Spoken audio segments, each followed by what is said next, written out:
RTC JAC నేతలతో senior IAS అధికారుల committee చర్చలు కొనసాగుతున్నాయి. మరింత సమాచారం మా ప్రతినిధి శ్రీపతి శ్రీనివాస్ ప్రత్యక్ష ప్రసారం ద్వారా అందిస్తారు.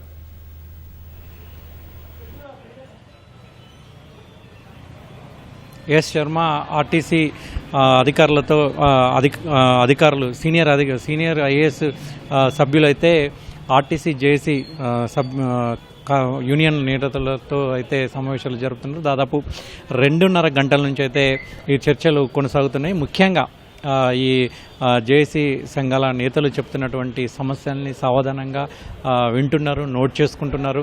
అసలు మీ సమస్యలు ఏంటి?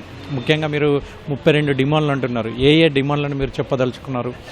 వాటి వెనుక ఉన్నటువంటి ఆంతర్యం ఏంటి? ఆర్థికంగా ఎటువంటి ప్రభుత్వం మీద కావచ్చు, రవాణా శాఖ మీద కావచ్చు, ఆర్టీసీ మీద కావచ్చు ఎటువంటి భారం పడుతుంది అనే అంశాలని అయితే ప్రతి ఈ సమస్యను మీరైతే ఎట్లా సాల్వ్ చేస్తారు? దీని పట్ల మీరు ఏ విధంగా స్పందిస్తారు అని ఒక్కొక్క యూనియన్, అంటే ఇందులో జేఏసీలో దాదాపు 6 యూనియన్లు ఉన్నాయి. 6 యూనియన్లను కూడా రిజిస్టర్డ్ యూనియన్లను కూడా ఒక్కొక్క యూనియన్ తరపున వాళ్ళు చెప్తున్నటువంటి సమస్యల్ని సావధానంగా వింటూ సీనియర్ ఐఏఎస్ సభ్యులంతా కూడా నోట్ చేసుకుంటున్నారు. ముఖ్యంగా వాటి పట్ల ఆర్టీసీ ఎండీ స్పందన కూడా అడుగుతున్నారు నాగిరెడ్డిని.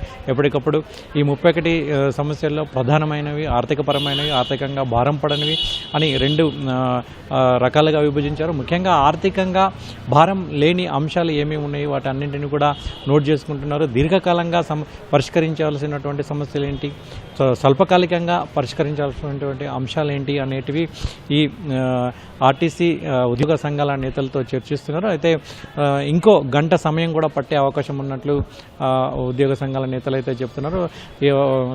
సమస్యల పట్ల ఈ కమిటీ సభ్యులైతే సానుకూలంగానే స్పందిస్తున్నట్లు, వాటిని ఫీడ్బ్యాక్ తీసుకుంటున్నట్లు కూడా తెలుస్తుంది. ముఖ్యంగా ఆర్థికపరమైనటువంటి అంశాలకు సంబంధించినటువంటి వాటి పట్ల అయితే కొంత సమయం ఇవ్వాలని కూడా కోరుతున్నట్లు చెప్తున్నారు. ముఖ్యంగా ఉద్యోగ సంఘాల నేతలు అయితే వాళ్ళు ప్రధానంగా చెప్తున్నటువంటి ముఖ్యమైనటువంటి డిమాండ్ ఏంటంటే ప్రభుత్వంలో ఆర్టీసీని విలీనం చేయాలి.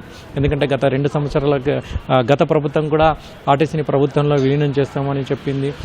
దానికి సంబంధించినటువంటి చర్చలు ఒక దశకు చేరుకున్న సమయంలో అవి మధ్యలోనే ఆగిపోయాయి. దానికి సంబంధించినటువంటి కమిటీ వేశారని కూడా ప్రభుత్వం ప్రకటించింది. కానీ ఆ కమిటీ ఎటు కాకుండా పోయింది. ఈ ప్రభుత్వం అధికారంలోకి వచ్చే ముందు కూడా ప్రభుత్వంలో ఆర్టీసీని విలీనం చేస్తుందని కూడా హామీ ఇచ్చింది. దాన్ని నెరవేర్చాలని కూడా ఉద్యోగ సంఘాల నేతలు డిమాండ్ చేస్తున్నారు. ఇక 2వ డిమాండ్ ప్రధానమైంది కార్మిక సంఘాలకు సంబంధించినటువంటి ఎన్నికలు నిర్వహించాలని కూడా చెప్తున్నారు. ఎందుకంటే ఎన్నికలు లేకపోవడం వల్ల, తాము ప్రాతినిధ్యం లేకపోవడం వల్ల ఆర్టీసీలో అనేక సమస్యలు పెరిగిపోతున్నాయి. వాటిని పరిష్కరించేందుకు ఎవరు కూడా ముందుకు రావట్లేదు. ఎందుకంటే అధికారుల దృష్టికి తీసుకెళ్లాలంటే ఖచ్చితంగా ఎన్నికలు జరపాల్సినటువంటి అవసరం ఉందని కూడా చెప్తున్నారు. ఇది ఏమాత్రం ఆర్థిక భారంగా లేని అంశం అని కూడా కార్మిక సంఘాల నేతలు అయితే చెప్తున్నారు. ఇక 3వది పీఆర్సీ.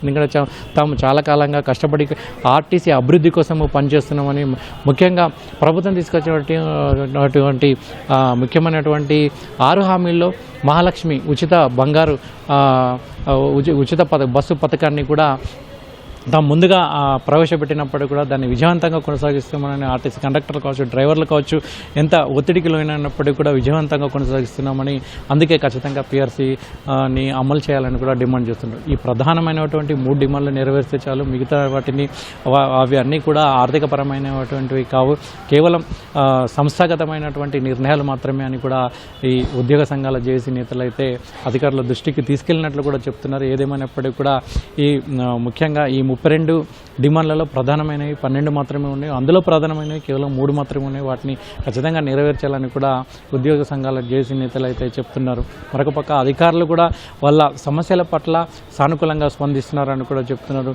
ఎప్పటికప్పుడు నోట్ చేసుకుంటున్నాము, వాటికి సంబంధించినటువంటి అంశాలను కూడా వీలైనంత త్వరగా పరిష్కరించే ప్రయత్నం చేస్తామని కూడా సానుకూలంగా ఉన్నటువంటి వాతావరణంలో ఈ చర్చలు జరుగుతున్నాయని కూడా చెప్తున్నారు. మరో గంట సమయం కూడా పట్టే అవకాశం ఉంటుందని చెప్తున్నారు. ఎందుకంటే సుదీర్ఘమైన సానుకూలమైనటువంటి ఈ ఈ చర్చలు జరుగుతున్నాయి.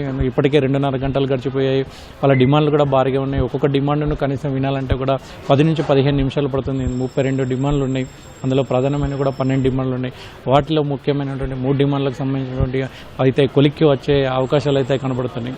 ఈ అర్ధరాత్రి నుంచి డిమాండ్లు కనుక ఒప్పుకోకుంటే మాత్రం ఖచ్చితంగా సమ్మెకు వెళ్తామని జేసీ నేతలు అయితే చెప్తున్నారు. మరొక పక్క చర్చలు సాధ్యమైనంత వరకు సఫలం చేసే దిశగా అధికారులు అయితే కృషి చేస్తున్నట్లు కూడా తెలుస్తుంది. మరికొద్ది క్షణాల్లో అంటే ఇంకో గంట సమయం పడుతుంది. ఆ గంట సమయంలో అయితే చర్చలు ఎటువైపు తిరుగుతాయి అనేది అయితే ఒక దానికి సంబంధించినటువంటి సహృదయపరమైన వాతావరణంలో అయితే చర్చలు కొనసాగుతున్నాయని కూడా చెప్తున్నారు. అటు అధికారులకు ఇటు ఉద్యోగ సంఘాల జేసీ నేతలకు మధ్య కూడా ఒక సానుకూలమైనటువంటి చర్చలు అయితే జరుగుతున్నట్లు కూడా చెప్తున్నాయి. వాళ్ళు చెప్తున్నటువంటి ప్రతి అంశాన్ని కూడా సానుకూలంగా వింటున్నట్లు ఇక్కడ జేసీ నేతలు కూడా చెప్తున్నారు. ఏదేమైనప్పుడు కూడా మరికొద్దిసేపట్లోనే వీటికి సంబంధించినటువంటి పూర్తి అధికారిక నిర్ణయం అయితే వెలువడే అవకాశాలు ఉన్నాయి. మరికొద్దిసేపట్లో అటు జేసీ నేతలు కావచ్చు లేదంటే అధికారులు కావచ్చు మీడియాకి ఈ విషయాలు వెల్లడించే అవకాశాలు అయితే కనబడుతున్నాయి. ఇక్కడ తాజా పరిస్థితులు. ఓటీవీ.